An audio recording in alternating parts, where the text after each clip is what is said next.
Hey everyone, welcome to the channel. Tonight we're going to check out a knife that is so boring as it is good and cheap. So, first thing first, I would normally start with an unboxing, but guys, I lost the box, so forgive me. This is the Spartan Astor.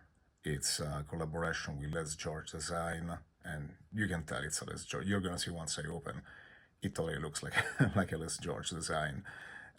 This is the version with the G10 and carbon fiber liners.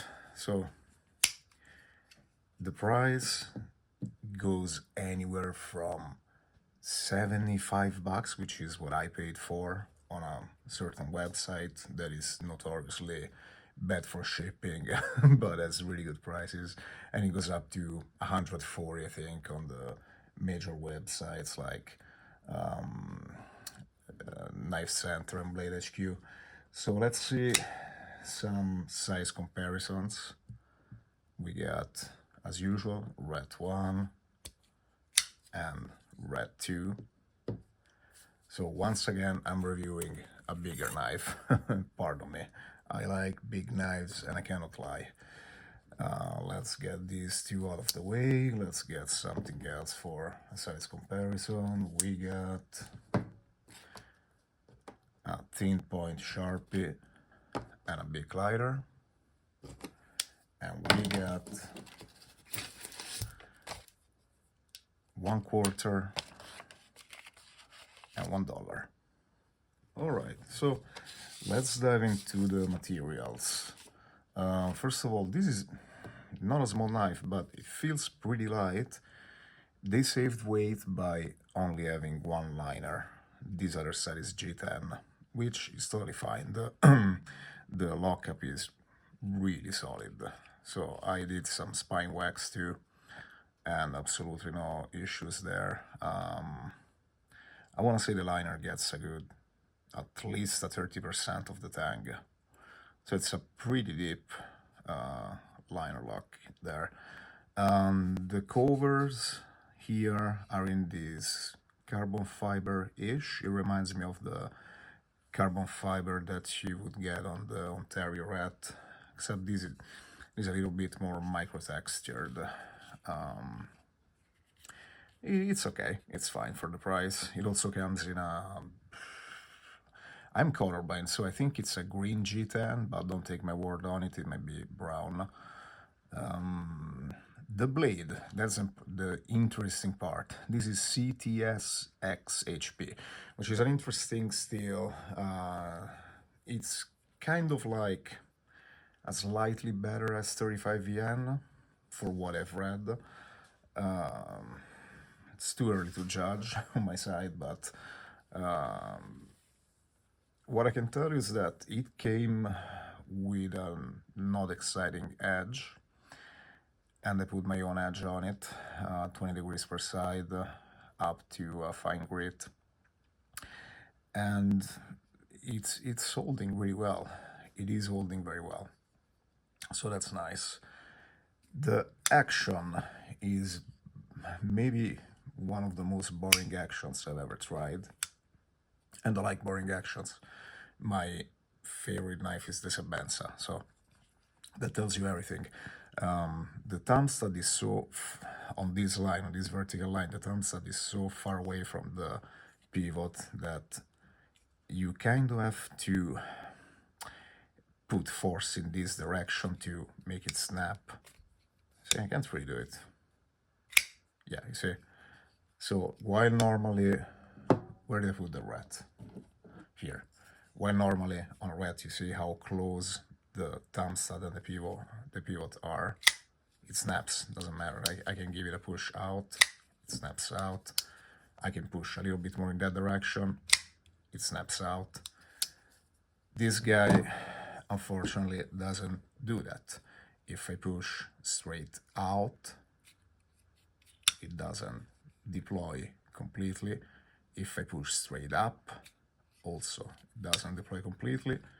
If I give it a little bit of a push in this direction, I didn't do it, sorry. There you go. it can deploy completely. So yeah, it's boring as hell, but it is very well built. I didn't buy this knife because I was looking for something fidgety or drop shotty. In fact, it doesn't drop shot. Absolutely. Come on, get down. Yeah, there you go. It's not fidgety, it's not drop shotty, but it's a hell of a knife. I'll tell you that. I like that the clip is recessed into the body, and the screws on the clip are rounded enough that this is not gonna chew on your pocket. So that's nice too. Ergos, it is a Les George, and Les George knows how to design a knife better than most designers, for sure. My glove size is anywhere between 9 and 10, depending on the kind of glove that I'm using and the task that I'm doing. And it folds pretty well with a full grip, both in the regular grip, gorilla grip, pinch grip, whatever you want. It just works. My only complaint, which is actually not a gigantic problem, is that the liner is not fully accessible. So imagine if you have gloves. Do I have gloves on my work table? I do not, I'm sorry. But just imagine if I have gloves, it would be hard to snap into here and pick the lock bar.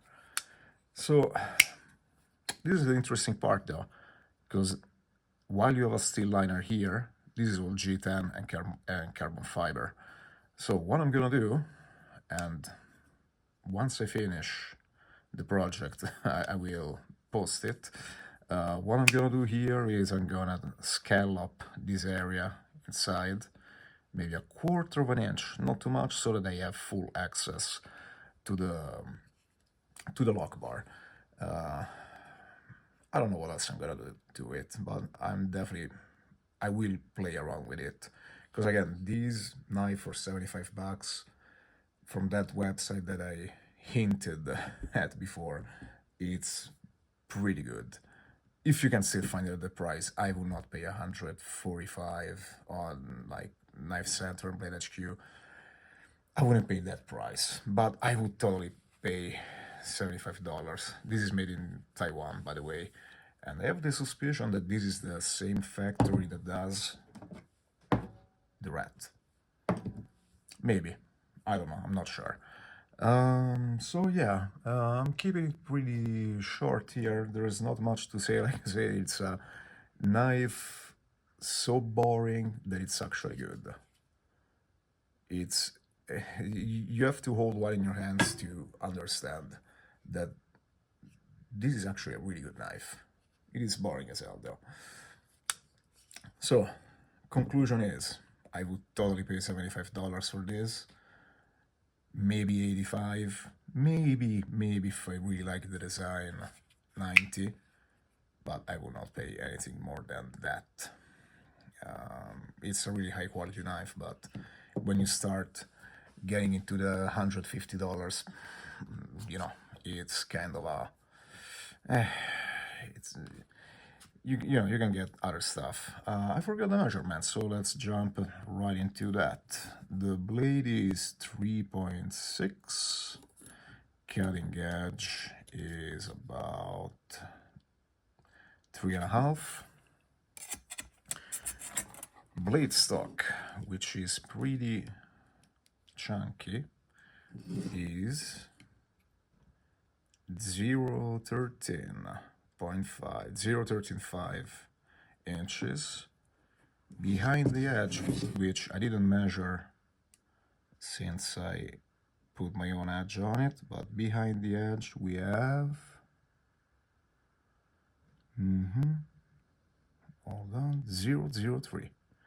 So yeah, I did a decent job of putting an edge on this guy. Let's do a quick cut test. Damn.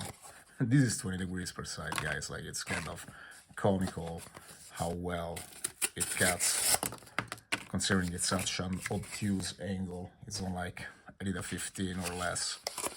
It cuts really well.